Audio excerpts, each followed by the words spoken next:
Hey guys, welcome back to Mo's Game Table. Today we're going to take a look inside The Lamps Are Going Out 2nd Edition. This is a game designed by Kirk Ullman and published by Compass Games. Compass came out with the 1st edition in 2016 and are now following it on with the 2nd edition here in 2021.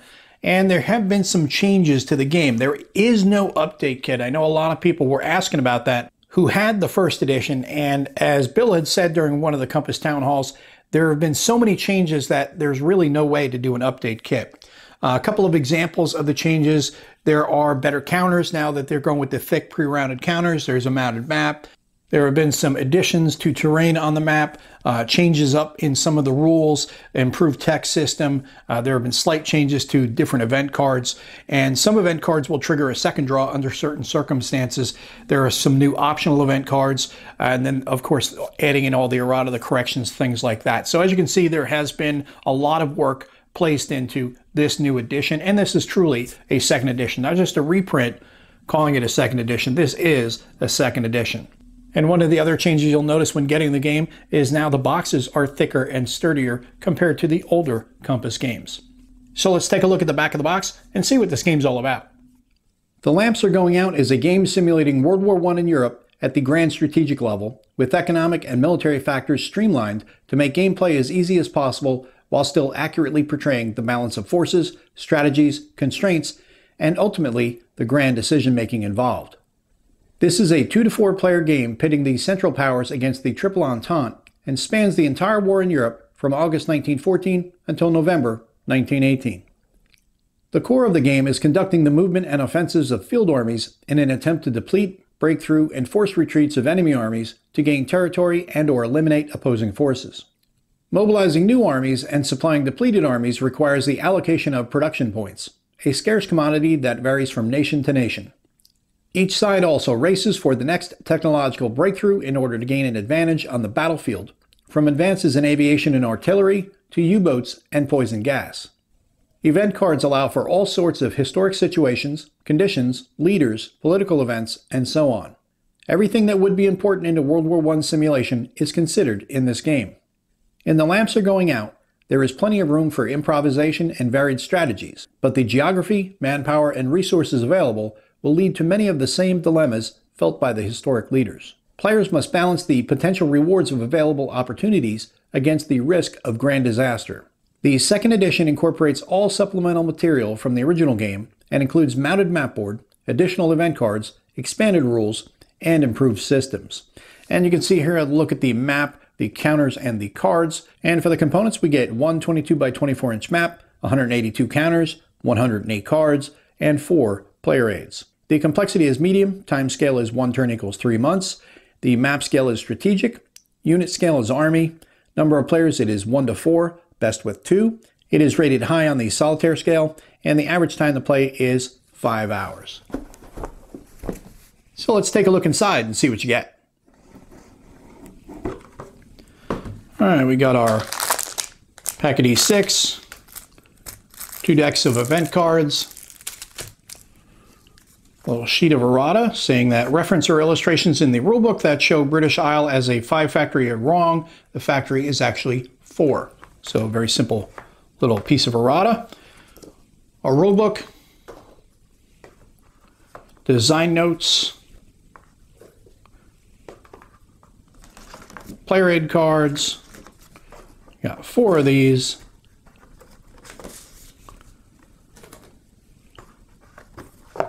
Two counter sheets, and the mounted map board. So let's set up the map and take a closer look at the game. And here's a look at the mounted map that comes with the game. It is a beautifully done, easy to read map, just like the 1st edition was. However, there are some changes compared to the 1st edition.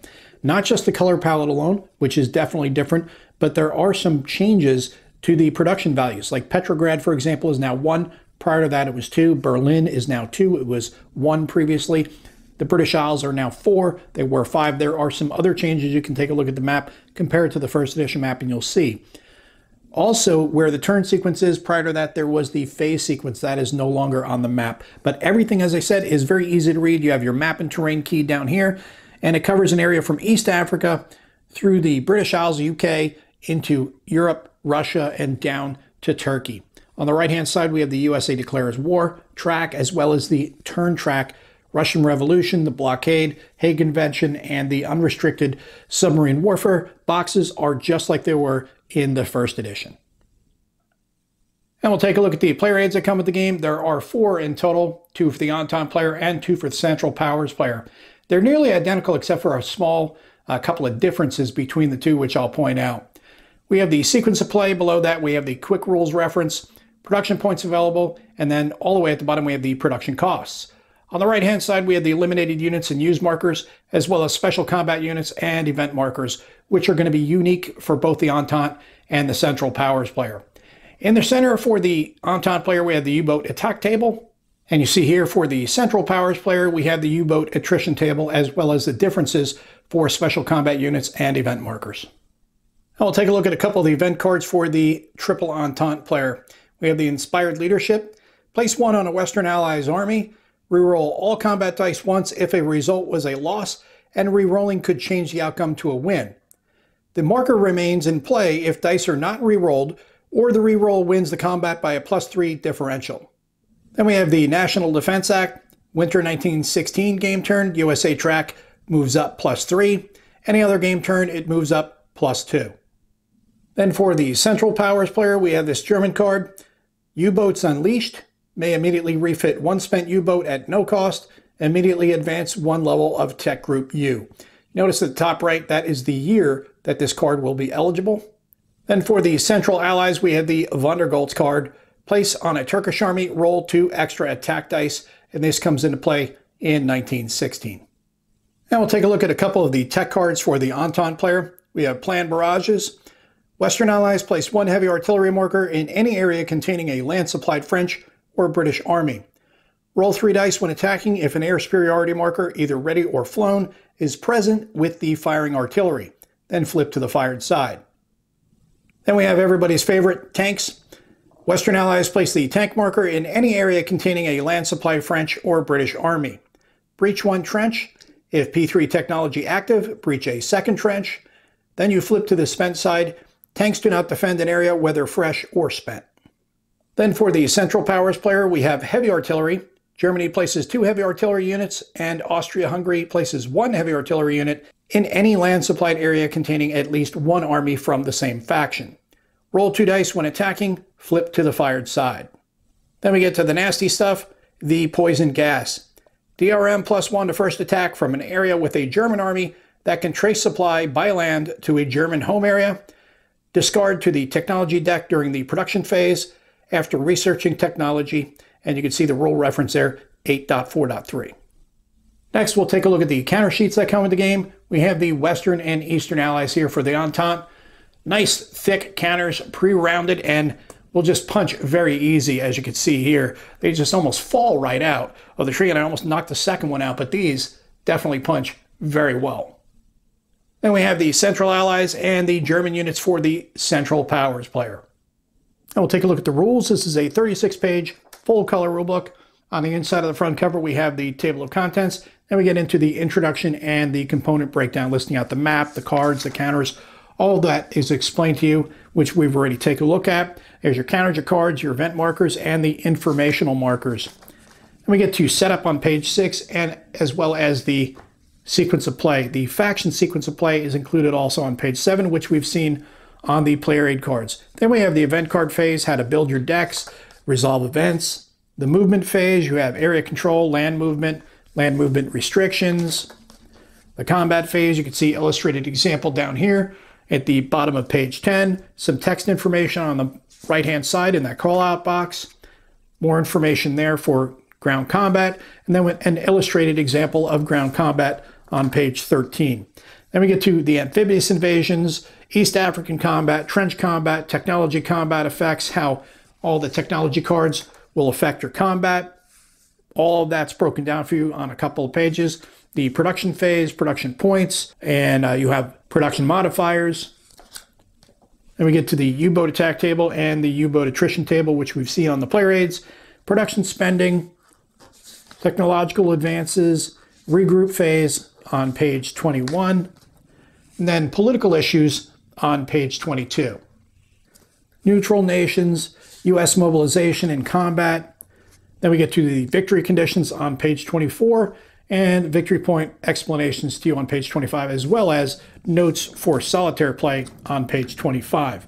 Then we have the force pool summary and setup and the designer's notes on page 27. That goes on for a couple pages. Then we have the extended example of play, which starts on page 29. And that goes for several pages to walk you through understanding all the rules and getting you up to speed in playing the game. And then on the back of the rule book, we have the conclusion of the example play as well as the game credits.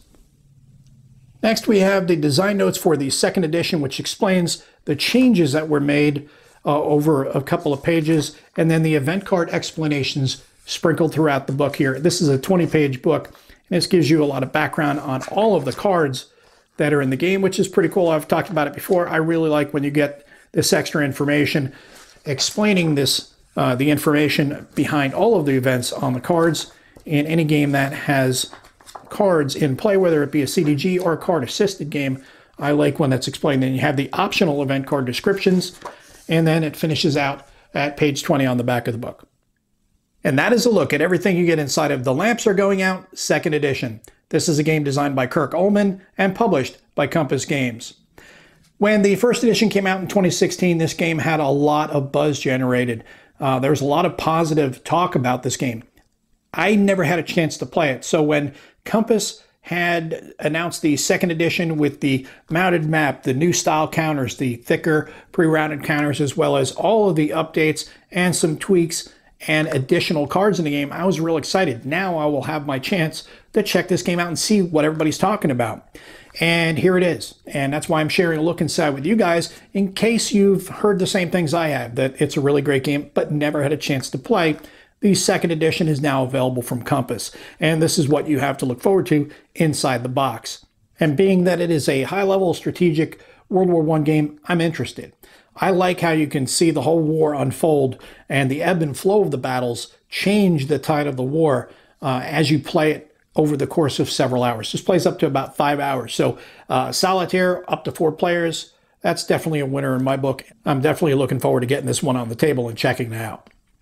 Well, I hope that helps you guys out if you've been curious about this one. If you have any comments or questions, post them down below. Thanks for tuning in, guys. See you next time.